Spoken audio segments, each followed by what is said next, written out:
వైఎస్ఆర్ జిల్లా డిసెంబర్ 22 చారిత్రక కట్టడాలను పరిరక్షించేందుకు తగిన చర్యలు తీసుకుంటున్నట్లు రాష్ట్ర పర్యాటక సాంస్కృతిక సినిమాటోగ్రఫీ శాఖ మంత్రి కందుల దుర్గేష్ అన్నారు. ఆదివారం జిల్లా పర్యటనలో భాగంగా రైల్వే కోడూరు ఎమ్మెల్యే ఆరవ శ్రీధర్ పర్యాటక అధికారులతో కలిసి రాష్ట్ర పర్యాటక శాఖ మంత్రి కందుల దుర్గేష్ సిద్ధవటం కోటను సందర్శించారు. ఈ సందర్భంగా రాష్ట్ర పర్యాటక శాఖ మంత్రి కందుల దుర్గేష్ మాట్లాడుతూ చారిత్రక వారసత్వ కట్టడాలను పరిరక్షించుకోవాల్సిన అవసరం ఉందని అన్నారు. 2వ శతాబ్దం నాటి మట్లి రాజులు నిర్మించినటువంటి అద్భుతమైన సిద్ధవటం కోటలోని శివాలయం, మసీదు పరిశీలించడం జరిగిందన్నారు. రాష్ట్ర ముఖ్యమంత్రి నారా చంద్రబాబు నాయుడు, రాష్ట్ర ఉప ముఖ్యమంత్రి పవన్ కళ్యాణ్ సహకారాలతో పర్యాటక ప్రాంతాలను అభివృద్ధి చేస్తున్నామన్నారు. పర్యాటక ప్రాంతాల అభివృద్ధి కోసం 3 మోడల్లో ఇన్వెస్టర్లతో ఇటీవలే సమావేశం కూడా నిర్వహించడం జరిగిందన్నారు.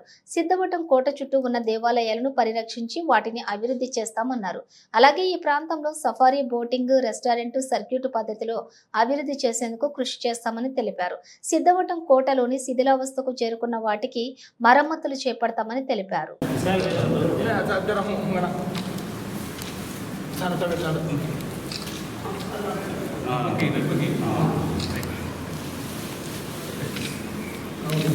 करीम या अल्लाह तेरे नबी मदीना करीम सल्लल्लाहु अलैहि वसल्लम मोहम्मद रसूलुल्लाह का सिलसिला मुश्किल कुशा बिस्मिल्लाह शाह कादरी के दरबार में हमारे मिन्नी शेख साहब कंदुला दुर्गेश साहब आए हैं। अल्लाह ने सबकी हाजत को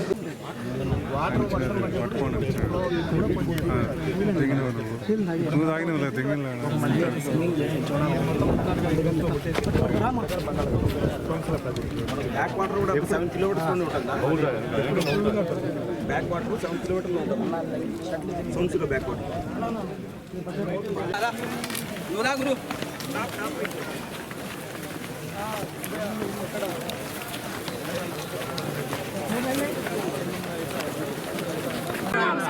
నెలకు 2000 ఇస్తున్నారు. చేనేత 50 సంవత్సరాల వయసు ఇవన్నీ పాయింట్లు రాసి ఇంత ముందు కూడా మేము అడిగాం, చాలా మందిని వచ్చింది.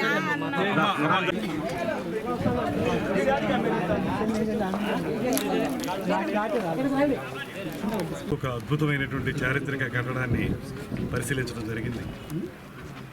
12వ శతాబ్దంలో మెట్లీ రాజులు నిర్మించుకున్నటువంటి కోటని, దానికి సంబంధించినటువంటి అవశేషాలని కూడా గమనించడం జరిగింది. చాలా కాలంగా ఉప ముఖ్యమంత్రి పవన్ కళ్యాణ్ గారు కూడా ఈ సిద్ధవటం ఫోర్టుకు సంబంధించి దీన్ని పర్యాటక కేంద్రంగా తయారు చేయాలనేటువంటి ఆలోచన వారు కూడా ఎన్నికలకు ముందు నుంచి కూడా మాతో చెప్తూ ఉన్నారు. ఇవాళ నాకు ప్రత్యక్షంగా ఈ కోటను చూసేటువంటి మహద్భాగ్యం కలిగింది. దీన్ని పరిరక్షించుకోవాల్సినటువంటి బాధ్యత మనందరి మీద ఉంది. దాంతోపాటు ఈ కోటని రెనోవేట్ చేసుకుని ఒక పర్యాటక కేంద్రంగా తయారు చేయాలంటే కోటతో పాటు చుట్టూ ఉన్నటువంటి దేవాలయాల్ని, అదేవిధంగా పక్కనే ఉన్నటువంటి సఫారీ చీటా ఉంటుందని కూడా చెప్తున్నారు. అదేవిధంగా పెన్నా నది పక్కన ఉంది. ఈ పక్కన ఉన్నటువంటి కందకంలో నీరు మనం నిల్వ చేయగలిగితే అక్కడ ఒక బోటింగ్ యాక్టివిటీ కూడా పెట్టుకోవచ్చు. వీటితో పాటు మనం ఇక్కడ ఒక మంచి రిసార్ట్ని, అదేవిధంగా రోడ్ సైడ్ కెఫ్టేరియాల్ని, రెస్టారెంట్ని ఏర్పాటు చేసుకుంటే ఊరికే ఒకరోజు ఉదయం వచ్చి మధ్యాహ్నం నుంచి వెళ్ళిపోయేటువంటి పర్యాటకులు ఒక 2-3 రోజులు ఉండడానికి అవకాశం ఉంది. అలాగే ఈ ప్రాంతాన్ని ఒక సర్క్యూట్గా తయారు చేయాలనేటువంటి ఆలోచన ఇక్కడ స్థానికంగా ఉన్నటువంటి మిత్రులు కూడా తెలియజెప్తున్నారు. ఆ పర్యాటక కేంద్రంగా చేయాలంటే కొన్ని అభివృద్ధి కార్యక్రమాలు చేయాలి. అందులోనూ లోపల మళ్ళీ మసీదు కూడా ఉంది, దర్గా ఉంది. వాటిని కూడా రక్షించుకోవాల్సినటువంటి అవసరం ఉంది.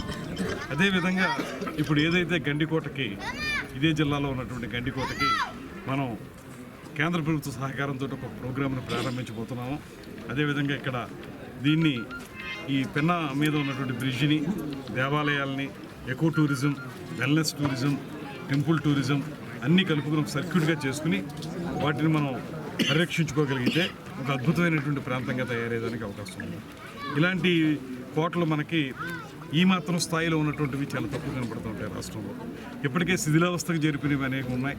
దీన్ని అలా కానివ్వకుండా ఈ ప్రాంతం యొక్క చారిత్రక విశేషాలను తెలియజెప్పేటువంటి ఈ ప్రాంతాన్ని రక్షించుకోవాల్సినటువంటి అవసరం ఉంది. కాబట్టి దాన్ని తప్పకుండా చేపట్టాలనేటువంటి ఆలోచన చేస్తూ ఉన్నాం. దీనికి ఇప్పటికే మనకి PPP మోడ్ అనేటువంటి ఒక దాన్ని తీసుకొచ్చాం, పబ్లిక్ ప్రైవేట్ పార్ట్నర్షిప్. అందులో ప్రభుత్వం మేము చేసేటువంటి సహకారం ఇవాళ టూరిజంని ఇండస్ట్రీ స్టేటస్ ఇవ్వడం జరిగింది. అదేవిధంగా ముఖ్యమంత్రి గారు కొత్త టూరిజం పాలసీకి ఆమోదముద్ర తెలిపారు.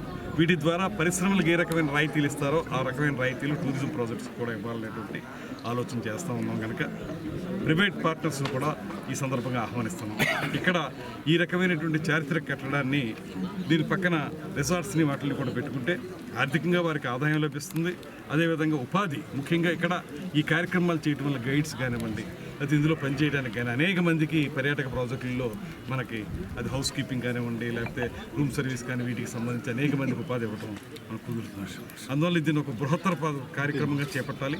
దీని మీద కూడా మొన్ననే విజయవాడలో కాన్క్లేవ్ ఏర్పాటు చేసాం, ఇన్వెస్టర్స్ ఇన్వైట్ చేసాం. వారందరూ కూడా చాలామంది ముందుకు రావడానికి సిద్ధంగా ఉన్నారు. వారికి ఈ ఐడియా కూడా చెప్పి వారితో ఒక ప్రపోజల్ తయారు చేయించి దానికి ఒక డిపిఆర్ తయారు చేసుకుని రాబోయే రోజుల్లో ఖచ్చితంగా ఈ ప్రాంతాన్ని చారిత్రక కట్టడాన్ని మనం పరిరక్షించుకోవడంతో పాటు ఒక అద్భుతమైనటువంటి పర్యాటక కేంద్రంగా తయారు చేయడానికి మా పర్యాటక శాఖ ద్వారా తప్పనిసరిగా కృషి చేస్తాననేటువంటి మాటని తెలియజెప్తున్నాను. ఇక్కడ ఇవన్నీ చూస్తుంటే పర్యాటకులు చాలామంది వచ్చి చూస్తున్నారు. ఇక్కడ అయితే వాళ్ళకి ఖచ్చితంగా దాన్ని ఒక పద్ధతి ప్రకారం చూసేదానికి, లేకపోతే వచ్చి చూసిన తర్వాత సాయంత్రం అయిపోతే ఏదో రకంగా వెనక్కి వెళ్ళిపోవడం కాకుండా నైట్ ఉండేలాగా మరి సదుపాయాలు కల్పించడం, ఇవన్నీ చేసి తద్వారా 2-3 రోజుల పర్యాటక కేంద్రంగా దీన్ని తయారు చేయడానికి వీళ్ళకి ఏం చేయొచ్చో తప్పనిసరిగా కార్యాచరణ ఏర్పాటు చేసుకుని ముఖ్యమంత్రి గారు, ఉప ముఖ్యమంత్రి గారి యొక్క సహకారంతో ముందుకు తీసుకెళ్తారనేటువంటి వాటిని తెలియజేస్తాను.